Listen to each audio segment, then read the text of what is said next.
My dad works in B2B marketing. He came by my school for career day and said he was a big ROAS man. Then he told everyone how much he loved calculating his return on ad spend. My friends still laugh at me to this day.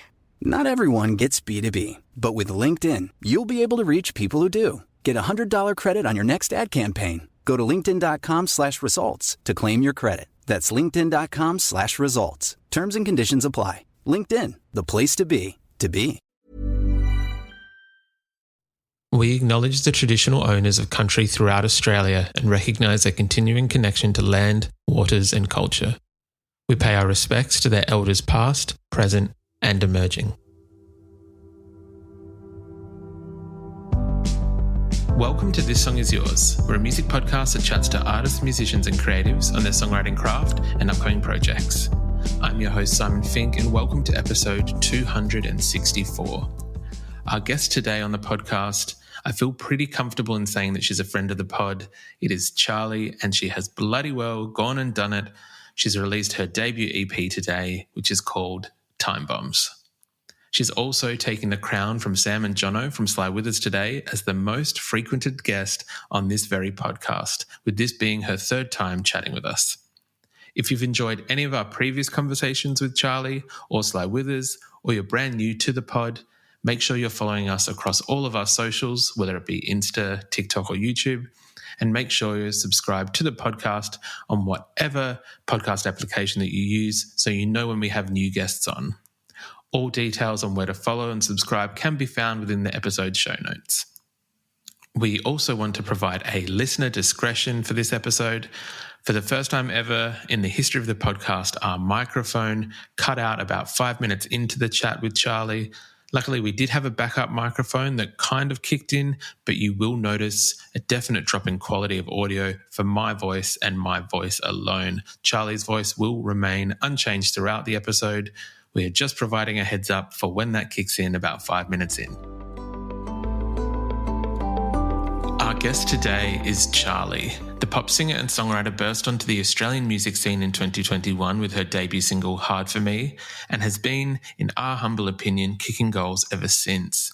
She continued to release music over the years like singles Arizona and the Eurovision entry I Suck at Being Lonely, until this year brought upon a new sound for her. While still very much in the pop realm, she began releasing music that sonically ventured a little outside pop and brought in influences like rock and indie and a few other bits and pieces added to the sound. She returned with the brilliant, now award-winning Worst Taste in Girls earlier this year, and in the last few months has supported and duetted with Stephen Sanchez. She's hung out with Abby Chatfield, and she's released another banger of a single in Heartbreaker. Today, she's releasing her debut EP, which is titled Timebombs. It's a brilliant body of work for the already incredible singer, and we're so glad that she's back on the pod to chat about it. In today's episode, we talk to Charley about where the single Timebombs came from and the heartbreak behind it. We discuss the various locations around the world where the EP was written and how some places inspired certain sounds. We also talk to Charley about getting on the road with both her own headline tour in July and then with G-Flip in September. We've included everywhere that you can buy or stream the EP within the show notes, along with where you can see Charley live. And we want to say a massive thank you to Miriam from EMI for her help with this episode. Here is our conversation with Charley. It's just the right amount of time it takes for love. 'Cause every minute we're dancing, every moment that's passing, every second that's gone is once again let's start taking time bomb. Please welcome back to This Song Is Yours, Charley. Hello, friend. Hello. How are we? Good. How are you? I'm very well, thank you. We were just speaking before we started recording, but thank you once again for coming back and chatting with us one more time, Charley. I very much appreciate it. One more time? This is the last time? That's not third and final. That's correct. No. I do actually have to point out, I think that you now have the Perth punk band Sly Withers previously held the crown for most appearances on the podcast, but I think today, and the fact that we went record shopping in Sydney earlier in the year, I think you now have taken that crown from them, so congratulations. And Sly Withers, you've got some work to do. Thank you. I expect a crown arriving at my doorstep today, please. With the song is yours, Queen, on it. We actually did get them trophies, so now I feel like I have to. I will sort something out. I'll get it sent to Miriam. We'll do something. Yes, please. Thank you. Done. I feel like even since we caught up I think it was in April that we went record shopping. Yeah, it's been an incredible few months for you, and I'm going to list just one or two things that have happened, and we can discuss from there. You've toured with Stephen Sanchez and duetted on Until I Found You. You've announced you're touring with G-Flip. You've announced your own headline tour. And then the reason why we're talking today is because you are releasing your first debut EP, Timebombs. Congratulations. What a stellar few months. Yeah. Thank you. Oh, my gosh. It feels so nice to... I've been doing this for a couple of years and nothing has felt as much movement as it has right now, and it makes me so happy that it feels like it's slowly starting to pay off, because being a musician is it's a fun game. So yeah, getting all those opportunities and having people really start to believe in me just means the absolute world. I can't tell you enough. I love that, and I think one thing that I forgot to mention, which I'll also say congratulations for, was it the Emerging Songwriter Prize at the Young Writing Comedy. Yeah, I think we discussed it back in April.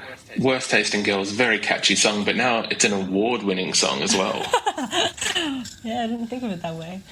Yeah, I did not expect to win that either, because the way that works is you literally just have to submit your song and pay $50. And then you just hope for the best. And I've done that every year for like the last 3 years, and nothing's come of it. I think I've made the top 100, but now it's got some, people are just starting to see it. So again, thank you. Exactly. It's very it's very well deserved, and I think that we have had the pleasure of speaking with you over the years, over a number of singles and releases, and the Eurovision single as well. It is incredibly exciting that Timebombs is now coming out, and there's this. I feel like it's a culmination of all the hard work and effort that you've been putting in. I imagine, is that what it kind of feels like to you as well, now that the EP is coming out this week? Oh my gosh, yes. I mean, I've been working on this EP for, I think, the last 2 years. And then when I went to America last year, then around that time, that's when like most of the songs on the EP were written. And I was like, wait, these are good. So, so I just feel it's just a whole lot of work from, myself, my team, the writers that I work with. It's such a team effort. It's crazy seeing like the body of work all together that to be released, and crazy just seeing the work in one place. Well, it's actually many places. It's everywhere, but it's all like to be out in the public. Of course, this EP was written. I think, if I've done this correctly, it was written across LA, Nashville, and Sweden. What was it like, kind of writing in all those places? And I guess, was it conducive to what the songs ended up being? Like, I know that there's, and I'll touch on it a little bit later, there's a song on the EP that's a little slower, maybe a bit more acoustic. Is that a result of being in Nashville? No, which is a surprise. So that one, that's called Stupid Thing to Say. I wrote that 2 years ago on a couch with Cyrus, Jim Alexander, and Bar, and that was just one night when we were, I think it was like COVID time. We went over, it was like 12 o'clock, and started playing these chords on the guitar, random, and then I was like, wait, this is a song that I want. And I was like, can we actually write this right now? And we wrote it, and then I just stuck with it. And the funny thing about that one was I didn't know what song I wanted to put on my EP, whether it was out of Stupid Thing to Say, or I posted a snippet of a song called Doomsday on my Instagram, if you might remember that one. Mm-hmm.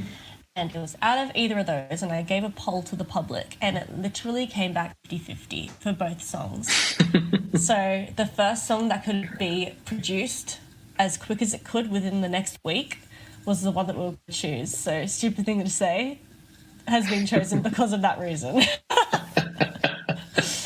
So yeah, anyways, that was done in Sydney with RMs, which is crazy. And in Nashville, that was Heartbreaker. Okay, I can see that. That kind of does make sense. When you listen to Heartbreaker, it has a, I guess, for anyone who hasn't been to Nashville, a certain flair to that song I can now kind of hear that's got a bit of a touch of Nashville. It's not country, but it's might be those guitars at the start when it comes in. Da, da, da, da. Exactly. Yeah, maybe. So good. Making that in Nashville, and then we got Styles to finish the rest of it, and he lives in Melbourne. So, honestly, things are just so spread out. There's no structure, just like having fun making it. So, yeah. That's very cool. I believe Timebombs, the title track, was done in Sweden, or if I'm getting this one correct. Yes. Yeah. All done in Sweden. Sorry, keep going. No. I was just going to say, can you talk us through, I guess, why this one became the title of the EP, and then I guess talk us through a little bit of the story behind Timebombs, because I think it has a, I want to say a heartwarming or heartbreaking story. I'm not sure which one it's going to be. Yeah.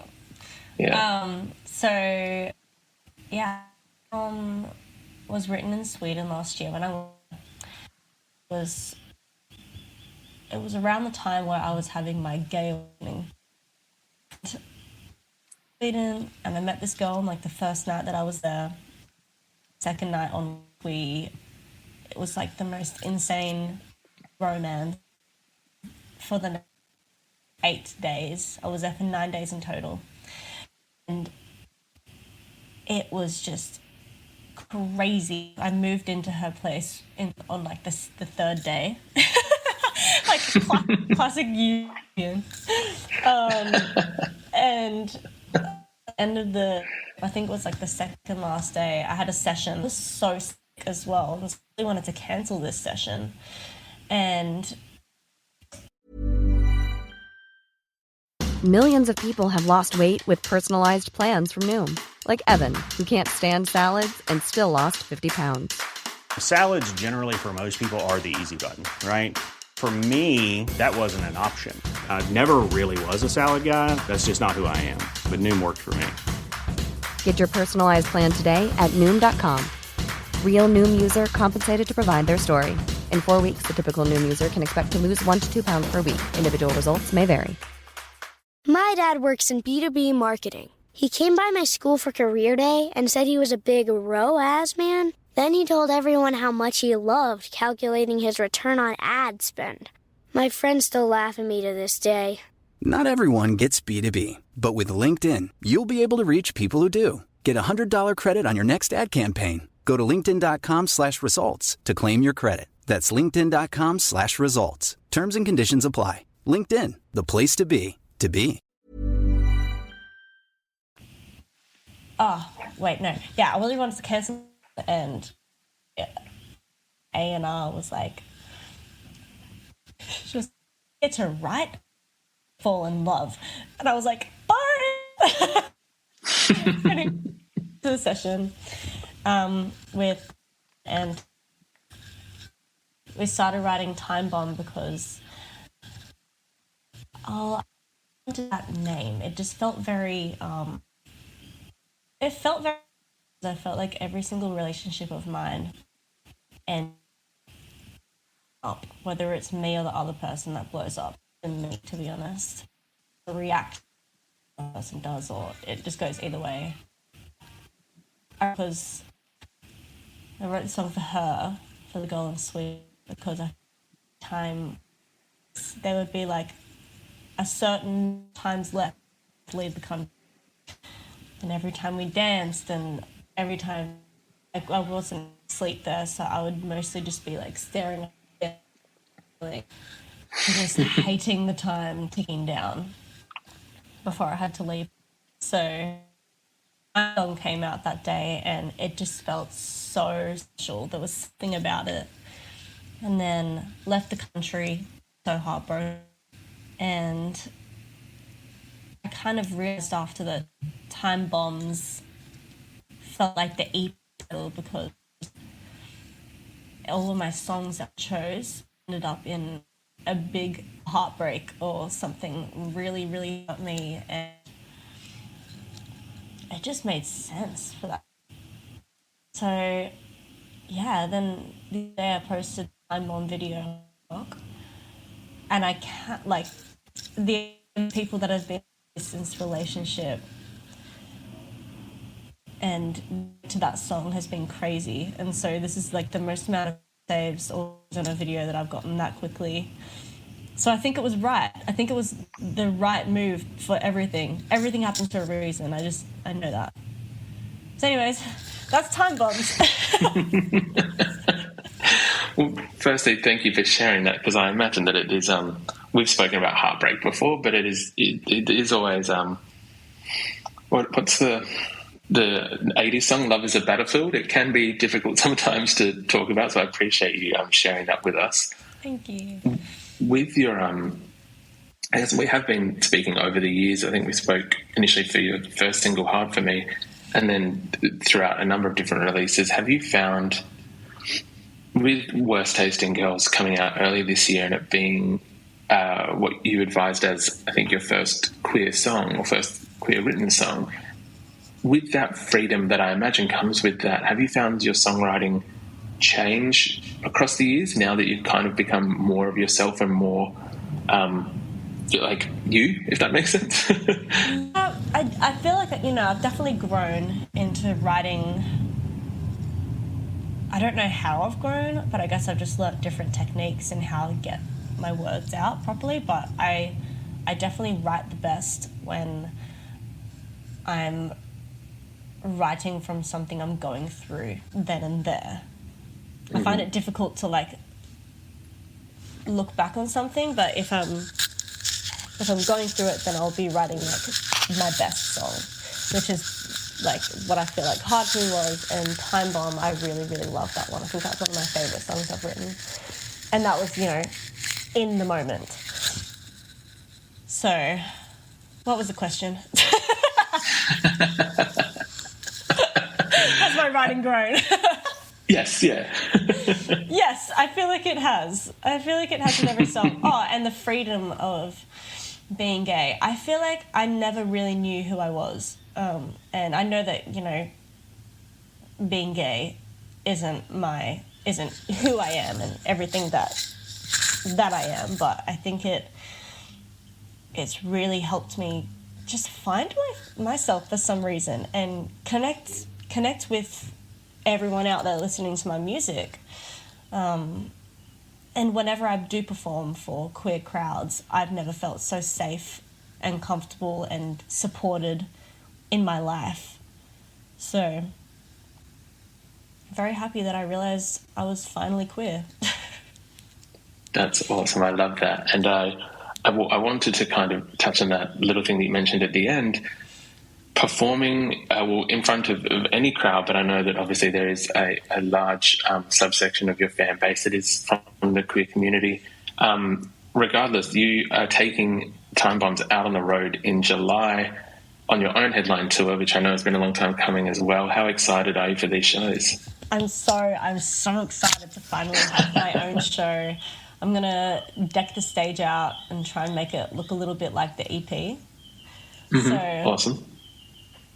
I'm just so excited to sing all these songs and actually have people know the words, because I feel like for my last headline show, people knew Hard For Me, Arizona, and I Suck at Being Lonely. And now people will know majority of the songs if they choose to listen to it. So that's going to be wild. That's going to feel so much more comfortable not having people just standing there staring at you, if you know what I mean. Yes, I feel that like there's a lot of dreams that people have where people are just being stared at, and it's nice to have them reciprocate back, not just stare blankly at you.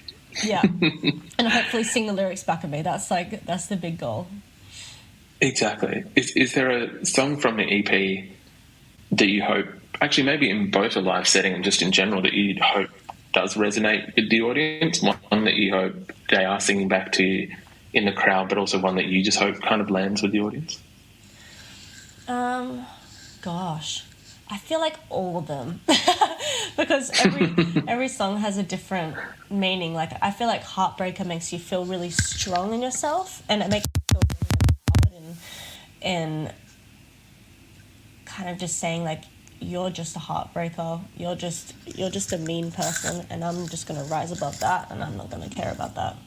And then Worst Taste in Girls is like just embracing my life is fucked up. And Timebombs, I don't know, like every single song just has a different meaning, so it just hits people in different ways. But I would love to see people singing Timebombs back at me. And stupid thing to say, all of them, I'm sorry, all of them. We will put that call out there now then. Make sure you know all the words, all the songs. There is no differentiating between... Yeah. If you do not, you will be kicked out. No. Gently move to the back of the room so that those who do know can move forward. Yes. Yeah. As mentioned at the start of the episode as well, you're going on tour with G-Flip in September. And then... which is very exciting as well. It feels like we're getting a lot of live, a lot of Charley live and around the country. Can we expect a full tour, maybe a visit in Adelaide at some point? I can tell you that I've booked a tour with another insane artist that I look up to. That's going to be at the end of the year, and that will be a full Australian tour. But I cannot announce it yet, and it is the best thing I've ever heard in my life. I cried when I got it. So we will keep tight-lipped until then, but that's very exciting to hear. We are going to try and make it across to Sydney next week, hopefully for the headline tour for Timebombs anyway, but always love a cheeky Adelaide visit. Please, when it does get announced, we'll make sure you're well looked after. As you would always know, we usually ask our guests what they're currently listening to at the moment. Is there anything that's kind of on high rotation for yourself? Ooh. I honestly have not been listening to music lately. It's crazy. I've been so busy. But if I do listen to anything, it's 1975, and I put that on rotation completely all the time. Yeah, honestly, 1975 is my comfort music right now because I feel like I've just been so busy. So, yeah. Perfect choice. Love that. We are very pro 1975 and Maddie Healy here. Yes. Just out of curiosity, can I get your take on the Ratty Healy and Taylor Swift drama that has played out over the last month or two? Oh gosh.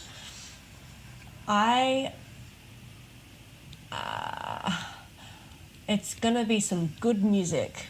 That's all I'm gonna say. They're gonna make some good music out of whatever happens. So good on them. If it's amazing, then that's amazing for them. But good music. Yeah, no, that's very true. Regardless, we'll get some quality music from both parties. So I very much agreed with that. Charley, thank you so much for coming onto the podcast once again. Congratulations on Timebombs, which is out this week. It's in the show notes for the podcast. I'll make sure everyone can stream it, buy your merch, which is out, which I forgot to mention, but is incredible. Thank you again for coming on. Awesome. Thank you so much for having me. I'll see you next time.